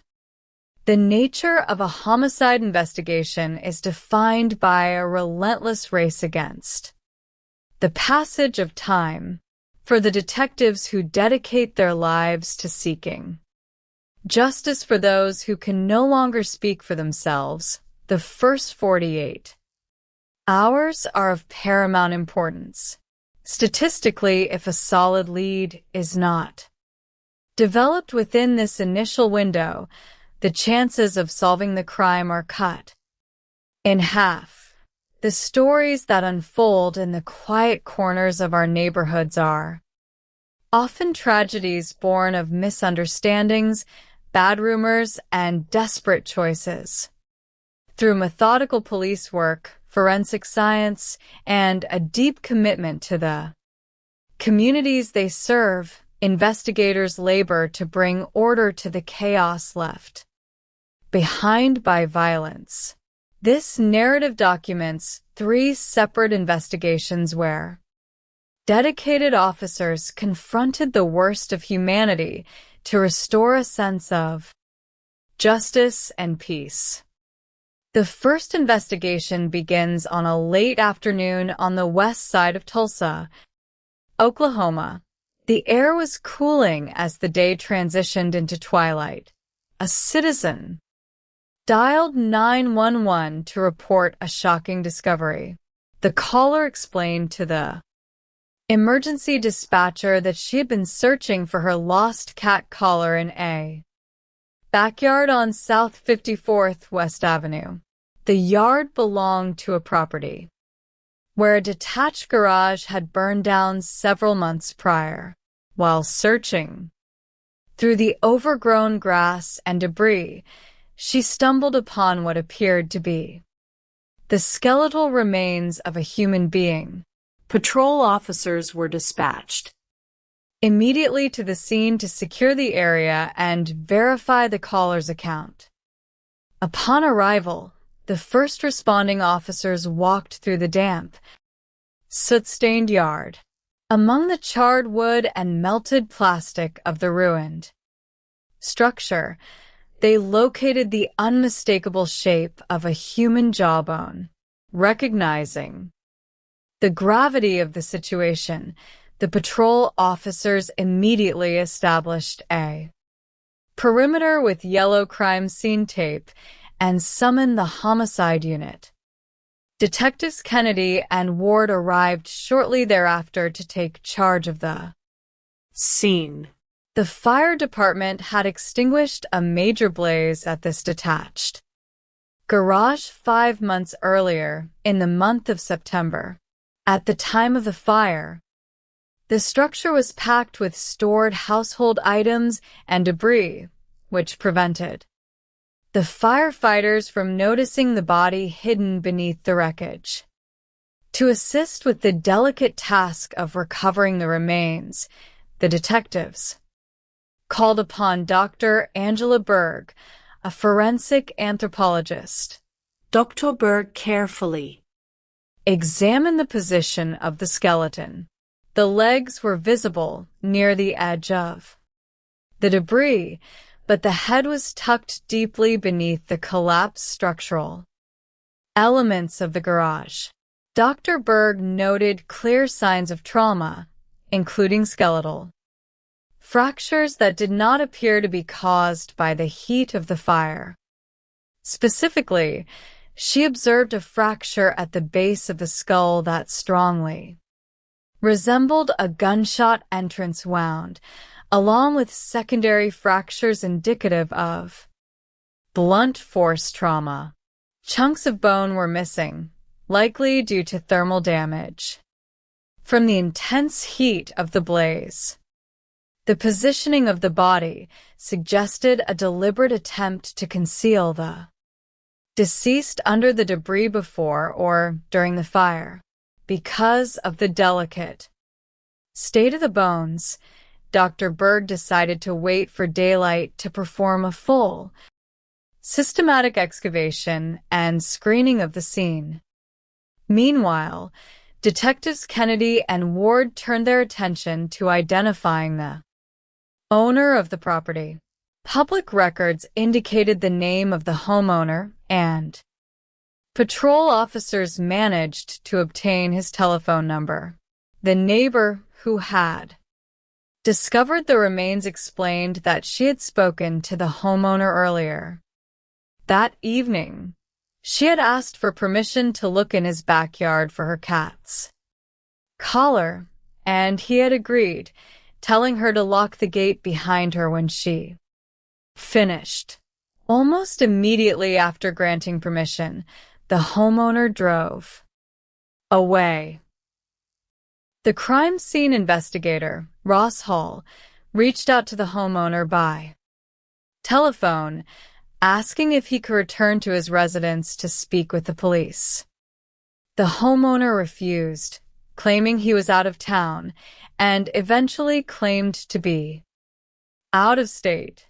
This evasive behavior immediately raised the suspicions of the detectives. Detectives Kennedy and Ward interviewed the neighbor to confirm the homeowner's identity. She confirmed that the man she spoke with was indeed the homeowner, a quiet man who kept to himself and had lived in the neighborhood for years. She noted that the area was typically peaceful, with no history of loud commotions or gunshots. Returning to their office, the detectives focused on gathering more information about the property owner. Detective Kennedy placed a direct call to the man. When confronted with the news that a human body had been discovered in his backyard, the homeowner's demeanor shifted. He asked if the remains could belong to a man named Steve Wilkins. He explained that Steve had been living in the detached garage at the time of the fire and had not been seen since. When Detective Kennedy invited him to the police station to discuss the matter.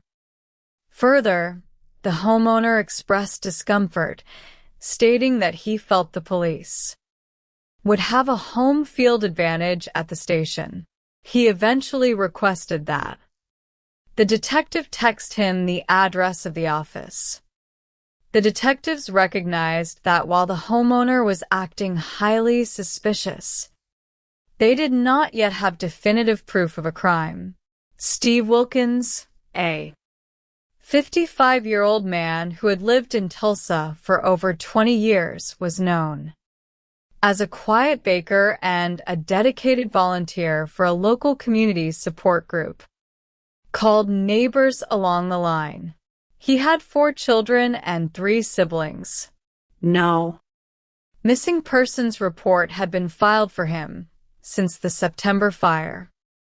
The next morning, the forensic team began the painstaking process of sifting through the ashes of the garage. Their efforts yielded a significant piece of evidence, a corroded 9mm shell casing bearing markings consistent with being fired from a semi-automatic handgun. Dr. Berg's continuing examination confirmed that the skull bore a clear gunshot entrance wound. The investigation was now officially a murder inquiry. Shortly thereafter, a patrol officer brought a local woman to the detective division. She claimed to possess critical information regarding the death of Steve Wilkins. Despite suffering from a fever, she was eager to assist. She revealed that a rumor had been circulating on the west side of Tulsa just days before the fire. The rumor alleged that Steve Wilkins had drugged the former girlfriend of a local man named Tad Kleiner, who went by the street name Taboo. According to the witness, this rumor enraged Tad Kleiner. On the night of the fire, Tad Kleiner, accompanied by a man named Michael Brummett Jr. and a